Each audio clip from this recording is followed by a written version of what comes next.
देख रहे हैं हिमाचल न्यूज 24/7। नमस्कार, मैं हूं आपके साथ आंचल मोंगिया और आप देख रहे हैं हिमाचल न्यूज 24/7। पूरे देश में कोरोना वायरस की वजह से लॉकडाउन और कर्फ्यू में लोगों के कामकाज बंद हो चुके हैं। हालांकि सरकार द्वारा अधिकतर कार्यों को कार्यान्वित करने के लिए स्वीकृति प्रदान कर दी गई है, लेकिन अभी भी बहुत से ऐसे कामगार हैं जिनका काम इस लॉकडाउन और कर्फ्यू की वजह से बंद पड़ा हुआ है। इस महामारी के दौर में गरीब लोगों को मदद के लिए हर सामाजिक संस्था, सरकार, प्रशासन ने हाथ बढ़ाया, लेकिन इस समाज में ऐसा तबका भी है जो अपनी पगार को लेने के लिए सरकार से गुहार लगा रहे हैं। यही वजह है कि ये मिडिल क्लास के लोग भी सरकार से उम्मीद लगाए बैठे हैं। चंबा जिला निजी बस चालक व परिचालक आज इस मार को काफी हद तक झेल रहे हैं।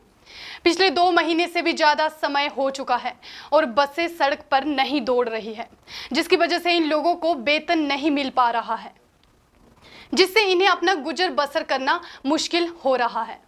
इन्होंने अपनी मांगों को लेकर आरटीओ के माध्यम से मुख्यमंत्री को एक ज्ञापन भेजा, जिसमें उन्होंने सरकार से आर्थिक मदद की गुहार भी लगाई।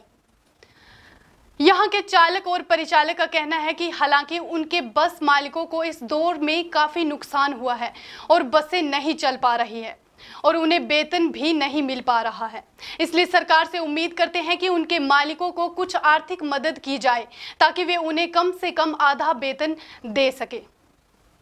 जिस तरह से परिवहन विभाग में हर चालक परिचालक का 50 लाख का बीमा सरकार ने सुनिश्चित किया है, उनके लिए भी इस तरह की कोई योजना चलाई जाए। हम यहाँ पर पिछले 2 महीनों से घर में बेरोजगार बैठे हुए हैं, तो हमारी तरफ ना तो कोई भी गाड़ी का मालिक ध्यान दे रहा है, ना ही प्रशासन ने हमारी तरफ किसी प्रकार की हमारी ज़रूरतों को समझा है। तो हम अब हमारी जो आर्थिक स्थिति है घर की इतनी खस्ता हो चुकी है, जिससे मजबूर होकर हमें चंबा की तरफ आना पड़ा है। तो हम उसी की गुहार लेकर यहाँ पर आए थे आरटीओ साहब के पास, और उनसे हमने दरख्वास्त दी है कि हमारे विषय में कुछ किया जाए, जिससे हम अपने घर का आर्थिक स्थिति है जो उसको मजबूत कर सकें या चला सकें।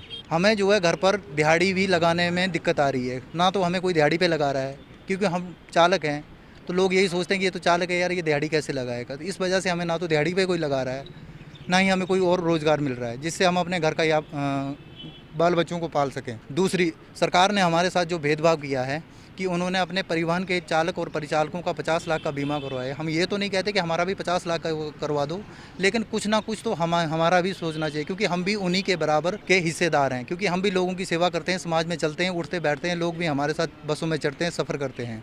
तो हमारी जानों को भी उतना ही खतरा है जितना परिवहन निगम के चालक और परिचालकों को है। प्रशासन हमारे साथ ये दोहरा रवैया अपना रही है कि एक तरफ तो वो अपने निगम के चालकों का बीमा करवा रही है और प्राइवेट बस के चालकों के साथ कुछ भी नहीं कर रही है। तो हमारा उनसे गुजारिश है कि हमारे बीमा के बारे में भी सोचा जाए। हमें काफ़ी दिक्कतों का सामना करना पड़ रहा है और पिछले 2 महीने से हम इस लॉकडाउन में चलते हम घर में बेरोज़गार हो गए हैं और हमारे को अपना घर परिवार चलाने के लिए कोई भी लाभ नहीं आ रहा है। हम काफ़ी मुश्किलों में सामना करना पड़ रहा है हमें, और हम एक प्राइवेट बस चलाते थे जिससे हम अपने घर परिवार को एक अच्छी तरह से चला पाते थे, और अब हम 2 महीने से जो है बेरोज़गार हो चुके हैं और हमें काफ़ी मुश्किलें आ रही है कि हम अपना परिवार कैसे चलाएं। और हमारी सरकार से ये गुहार है कि कृपा करके हमारे बारे में भी कुछ सोचा जाए।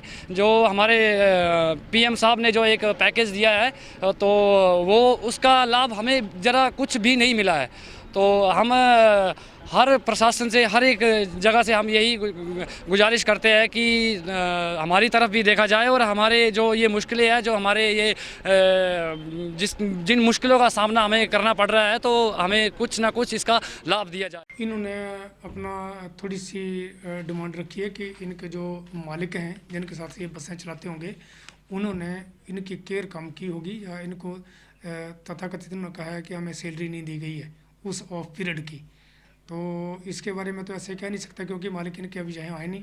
मैं उनको बताऊंगा कि भाई अगर ऐसी बात है तो उनको सैलरी दो। और इन्होंने अभी मेरे साथ कहा है कि हमारा जो ये एप्लीकेशन है इसको लेबर ऑफिसर को भेजा जाए, ताकि वो ना दें तो हम वहाँ से आगे हम अपना कदम उठाएँ और हमें इसकी जो मिनिमम सैलरी है वो हमें मिल सके लॉकडाउन पीरियड की। तो इनकी जो डिमांड है मैं उसको लेबर ऑफिस को भेज रहा हूँ। और ये जो इनके जो मालिक हैं जो मेरे नोन होंगे, वो निजी तौर पर मैं उनको कहूँगा कि इनकी सहायता करें, क्योंकि ये भी हमारा part and parcel of the business है। हिमाचल न्यूज 24/7 के लिए चंबा से अजरुद्दीन की रिपोर्ट।